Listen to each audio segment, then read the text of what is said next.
किसी ने सच कहा है, किसी ने सच कहा है कि कर्म अच्छा करोगे तो फल भी अच्छा मिलेगा, और कर्म हमेशा कर्ता को ढूंढ ही लेता है। चलो एक छोटी सी कहानी सुनाता हूँ, बड़ी मस्त है। ये कहानी है एक चोर की। एक समय की बात है, रात में चोर चोरी करने के लिए गया था।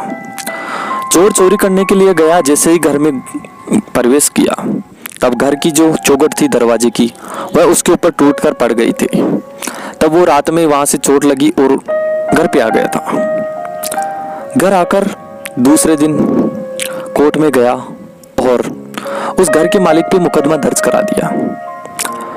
घर के मालिक पे मुकदमा दर्ज करवाया तो कोर्ट वालों ने आदेश दिया कि उस घर के मालिक को पकड़ कर लाइए।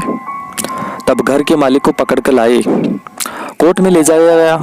कोर्ट में ले जाकर कहा कि ये गलती आपकी है कि आपने अपने घर की चौखट को सही क्यों नहीं लगवाया। तब उस घर के मालिक ने कहा कि साहब ये गलती मेरी नहीं है, ये गलती तो उस कारीगर की है। ये गलती तो उस कारीगर की है क्योंकि उसने इस चौखट को सही नहीं लगाया। मैंने तो उसे पूरे पैसे दिए थे लेकिन उसने सही नहीं लगाया। तब मुकदमा चला उस कारीगर पे। मुकदमा कारीगर पे चला तो कारीगर को पकड़ के लाए। कारीगर को जब पकड़ के लाए तो कारीगर से पूछा, कोर्ट वालों ने कारीगर से पूछा कि ये गलती आपकी है, आपने चौखट को सही क्यों नहीं लगाया। यदि चौखट को सही लगाते तो ऐसा होता नहीं, चौखट को सही क्यों नहीं लगाया। तब कारीगर ने जवाब दिया, साहब ये गलती मेरी नहीं है, ये गलती मेरी नहीं है, ये गलती तो उस स्त्री की है। जिस समय मैं चौखट लगा रहा था वो महिला वहां से गुजर रही थी और मेरा मन उस महिला के रूप में मोहित हो गया था। गलती उस स्त्री की है।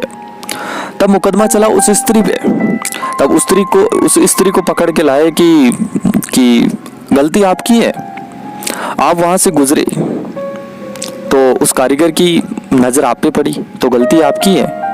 तब उस महिला ने, स्त्री ने कहा कि साहब कि ये गलती मेरी नहीं है, ये गलती तो उस दर्जी की है। आज तक मेरे ऊपर कोई मोहित नहीं हुआ। उस स्त्री ने कहा कि आज तक मेरे ऊपर कोई भी मोहित नहीं हुआ, लेकिन उस दिन पता नहीं ये मोहित इसलिए हुए क्योंकि उस दर्जी ने मेरे कपड़े इस तरह ही सिल दिए थे। तब फिर मुकदमा चला उस दर्जी पे। तब उस दर्जी को पकड़ के लाए। पता है आपको वो दर्जी कौन था? वो दर्जी को दूसरा नहीं था, वो चोरी था। वो दर्जी को दूसरा नहीं था, वो चोरी था। इसलिए कहते हैं कि कर्ता और कर्म हमेशा कर्ता को ढूंढ लेता है। जैसा कर्म करोगे वैसा फल मिलेगा, आज नहीं तो कल मिलेगा।